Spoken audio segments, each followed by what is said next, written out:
Hello and welcome. I'm Blair Blackwell, and this is the Daily Cyber Brief. Here's today's rundown of the biggest cybersecurity stories you need to know today. Good morning. This is the Daily Cyber Brief for December 30th. Here are the key cyber risks shaping today's session. Active exploitation of a MongoDB flaw exposing secrets at scale. Fresh ransomware pressure on European utilities. And major breach fallout across retail and aviation. We'll start with vulnerabilities. A flaw tracked as CVE 2025-14847, nicknamed MongoBleed, is under active exploitation worldwide, with reports of more than 80,000 exposed MongoDB servers potentially at risk.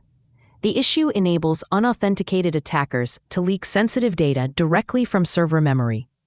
CISA has added the CVE to its known exploited vulnerabilities catalog, which signals urgency for federal agencies and, realistically, anyone operating MongoDB-backed apps in the cloud or on-prem.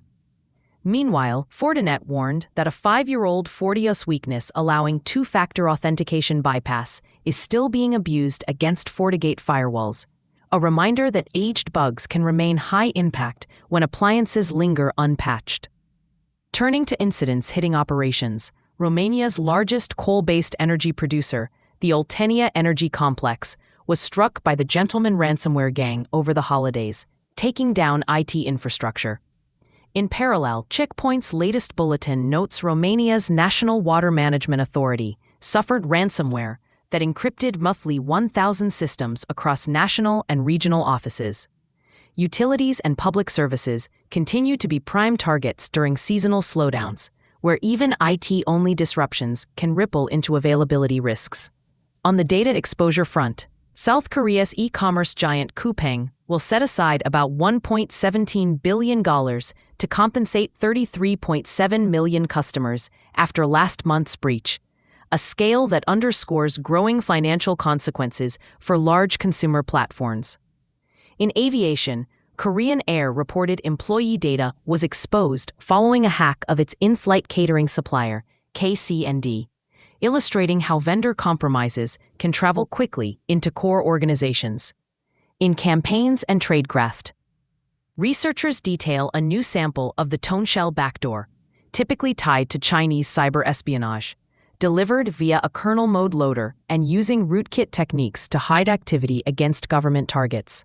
Separately, 27 malicious NPM packages were used as part of a sustained, targeted spear phishing effort aimed at sales and commercial teams, turning a public package registry into infrastructure for credential theft. And law enforcement momentum continues. A Lithuanian national was arrested over a malware scheme that hid clipboard-stealing code inside a counterfeit Windows activator tool downloaded millions of times. Who should care and why? Teams running MongoDB databases, especially internet-exposed or cloud-hosted instances, face a direct risk of secret and data leakage. Organizations relying on FortiGate firewalls should note the persistence of the 2FA bypass issue. Energy, water, and broader critical infrastructure operators are seeing continued ransomware probing. Large consumer platforms and airlines, and really any business with third-party suppliers, are reminded that partner security can become your breach. And developer-heavy environments should treat public package ecosystems and targeted business user phishing as intertwined threats. Looking ahead, watch for continued scanning and exploitation tied to MongoBleed. Follow on data theft claims and fresh vendor guidance as remediation progresses. Expect more attempts to leverage the FortiOS auth bypass where legacy appliances remain, and potential operational aftershocks as Romanian utilities restore systems. The use of developer packages and business toolchains for phishing infrastructure is likely to persist into the new year.